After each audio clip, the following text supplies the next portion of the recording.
Assalamualaikum warahmatullahi wabarakatuh. Saya Isnan Aisyah dari kelompok 3, yaitu tentang unsur dan syarat penyusunan kontrak. Kontrak sendiri menurut pasal 13 KUH Perdata merupakan di mana suatu perbuatan di mana orang tersebut mengikatkan dirinya kepada satu orang atau lebih. Yang kemudian terdapat unsur-unsur kontrak. Unsur-unsur kontrak sendiri yaitu satu, adanya para pihak, yang kedua adanya kata sepakat, yang ketiga adanya kata sepakat untuk menimbulkan perbuatan hukum, yang keempat adanya objek tertentu, dan yang terakhir berbentuk lisan dan tertulis. Yang selanjutnya yaitu jenis-jenis kontrak. Terdapat 3 jenis kontrak. Yang pertama menurut sumber hukum, yang kedua menurut nama, dan yang terakhir adalah menurut bentuknya. Yang pertama saya akan menjelaskan dalam menurut sumbernya dulu. Kontrak menurut sumbernya merupakan penggolongan kontrak yang didasarkan pada tempat kontrak itu ditentukan. Jenis perjanjian menjadi jenis perjanjian menurut sumber hukumnya itu adalah: yang pertama perjanjian yang bersumber dari hukum keluarga, yaitu contoh perkawinan; yang kedua perjanjian yang bersumber dari kebendaan, yaitu yang berhubungan dengan peralihan hukum benda, contoh peralihan; yang ketiga perjanjian obligator, yaitu perjanjian yang menimbulkan kewajiban, contoh perjanjian jual beli; yang keempat perjanjian yang bersumber dari hukum acara; dan yang terakhir perjanjian yang bersumber dari hukum publik. Kontrak yang kedua yaitu menurut namanya sendiri. Kontrak dibagi menjadi 2 macam, yaitu kontrak nominat dan kontrak inominat. Kontrak nominat adalah kontrak yang kita kenal sebagai kontrak nominat sendiri adalah kontrak yang kita kenal dalam KUH Perdata, yaitu contohnya jual beli, sewa menyewa, hibah, penangguhan hutang, dan pemberian kuasa. Selanjutnya kontrak inominat. Kontrak inominat adalah kontrak yang timbul dan berkembang dalam lingkungan masyarakat, contoh franchise, leasing, dan lain-lain.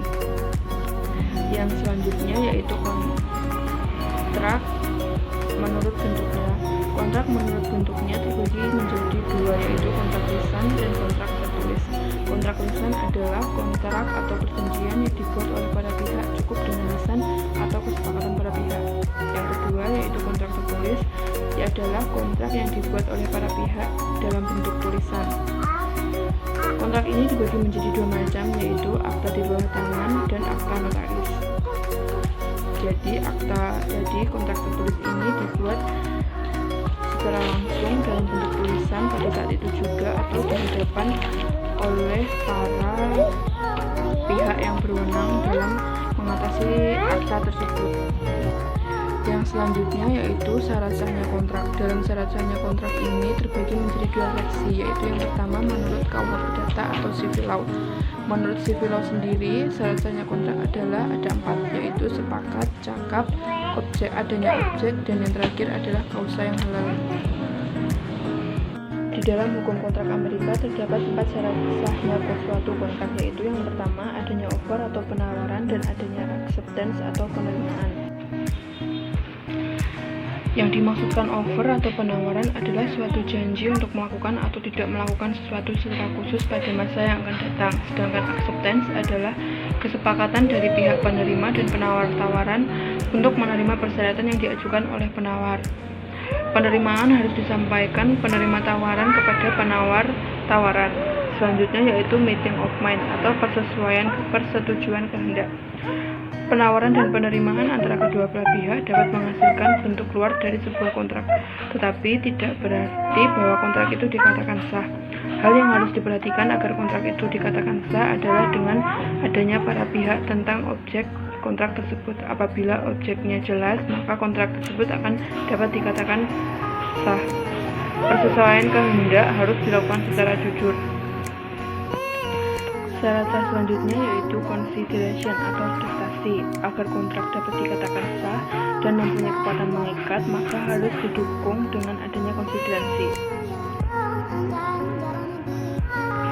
Pendapat lain mengatakan bahwa konsideransi dapat disamakan dengan prestasi, karena masing-masing melakukan prestasi secara timbal balik, dan konsideransi atau prestasi harus berwujud dan mempunyai nilai. Selanjutnya yaitu competent parties dan legal subject matter. Di dalam sistem hukum common law, pengadilan membedakan kemampuan tentang legalitas dari seseorang untuk membuat kontrak. Orang yang dapat membuat kontrak harus sudah cukup umur, namun masing-masing negara bagian tidak sama dalam menentukan batasan umur kedewasaan.